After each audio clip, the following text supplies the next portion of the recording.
నమస్తే, welcome to college TV. ప్రస్తుతం సోమజూడ press క్లబ్లో ఉన్న ఆర్ట్స్ కాలేజ్ ప్రిన్సిపల్ కాశీం గారు మనతో ఉన్నారు. వర్గీకరణ పైన ఏమనుకుంటా ఉన్నారు సార్? ఇలా ప్రెస్ మీట్ నిర్వహించడానికి గల ముఖ్య కారణం ఏంది అసలు?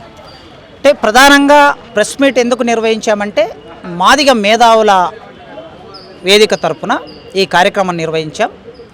30 ఏళ్లుగా జరుగుతున్న పోరాటం, ఈ 30 ఏళ్లుగా జరిగే పోరాటానికి ఒక లాజికల్ ముగింపు వచ్చే దశకు మనం చేరుకున్నాం.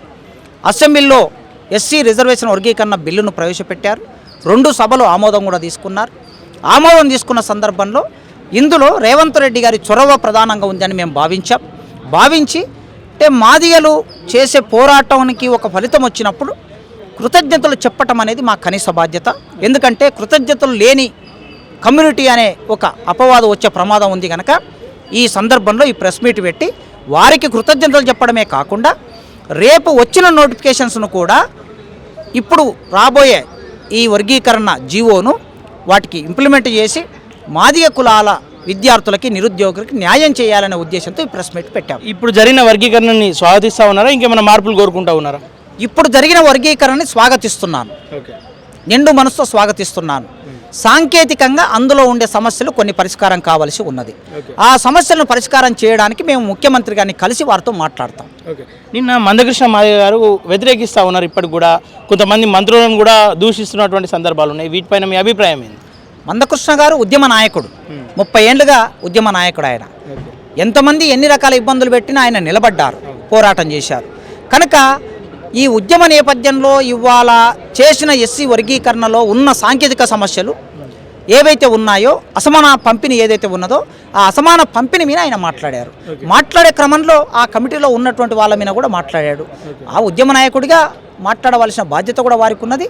వారు చరిత్రలు రికార్డు చేయాలి. వారు కూడా మౌనంగా ఉంటే, మంత్రులు మౌనంగా ఉండొచ్చు, ఎమ్మెల్యేలు మౌనంగా ఉండొచ్చు, కానీ ముఖ్యమంత్రి మౌనంగా ఉండలేడు, మందకృష్ణ మౌనంగా ఉండలేడు కదా. ఎందుకంటే ఉద్యమంతో ఉన్నోడు. అందుకే ఆయన మాట్లాడితేనే చరిత్రలు రికార్డ్ అవుతుంది. ఎప్పుడైనా ప్రభుత్వం ఆలోచించి దాన్ని పరిష్కారం చేయడానికి అవకాశం ఉంటుంది. ప్రతిసారి వివేక్ వెంకటస్వామి అడ్డుకుంటున్నారని చెప్పారు. మొత్తానికైతే దీనికి తెర పడిపోయిందని చెప్పేసి అనుకుంటా ఉన్నాం. మొన్న వివేక్ వెంకటస్వామిని అడిగినప్పుడు కూడా ఏ ఒక్క జాగలో కూడా నేను అడ్డుకునే ప్రయత్నం చేయలేదు, కేవలం మాదిగలు నా మీద పగ సాధించాలని కొంతమంది మాత్రమే పగతో మాట్లాడుతూ ఉన్నారని చెప్పేసి ఆయన చెప్తా ఉన్నాడు. ఒకవేళ అడ్డుకున్నట్టు నిరూపిస్తే దేనికంటే దానికని చెప్పేసి ఎమ్మెల్యే మొన్న రవీంద్ర భారత్లో మారుతున్నటువంటి సందర్భం. సాధారణంగా అడ్డుకోవటం అనేది మీరు నేను ఎదురెదురు పడితే మిమ్మల్ని తోసేస్తే అడ్డుకున్నట్లు కనిపిస్తుంది. కానీ ఆలోచనల పరంగా చేసే ప్రయత్నాలు మనకు ఎక్కడ కనిపించవు, వాటికి ఆధారాలు కూడా దొరకవు. మన ఆచరణ ఒకటి ఉంటుంది. ఆచరణ ఏమిటి?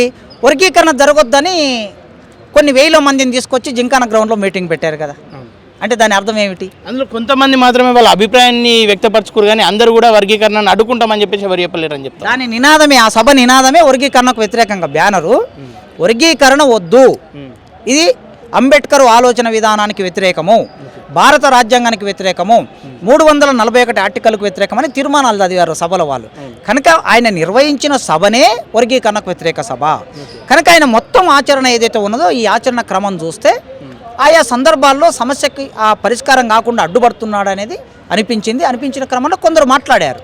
ముఖ్యంగా మందకృష్ణ ఉద్యమ నాయకుడిగా మాట్లాడాడు. అయితే ఇది కొంతకాలం తర్వాత సమస్య పోవాల్సిందే.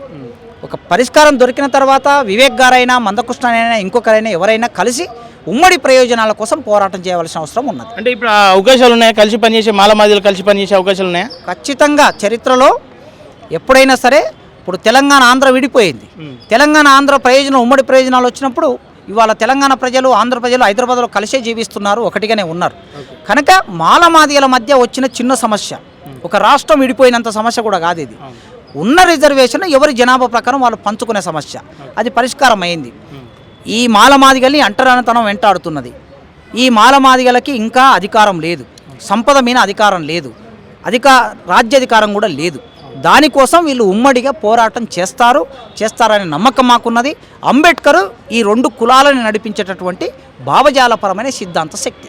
అనేక సభలు, అనేక ప్రచారాలు, లక్ష డప్పులు వేల గొంతులు అని చెప్పేసి, మరి దాన్ని అంటే ఎందుకు దాన్ని పోస్ట్పోన్ చేసిర్రు? అంటే ఇప్పుడు వర్గీకరణ ప్రాసెస్ కొద్ది దూరం వెళ్ళింది. ఈ వర్గీకరణ ప్రాసెస్ నడుస్తున్నప్పుడు ప్రభుత్వం అనుమతి ఇవ్వలేదు.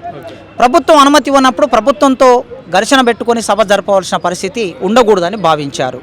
అట్లా భావించడం మూలంగా ఇంకో జీవో రావాల్సి ఉంది.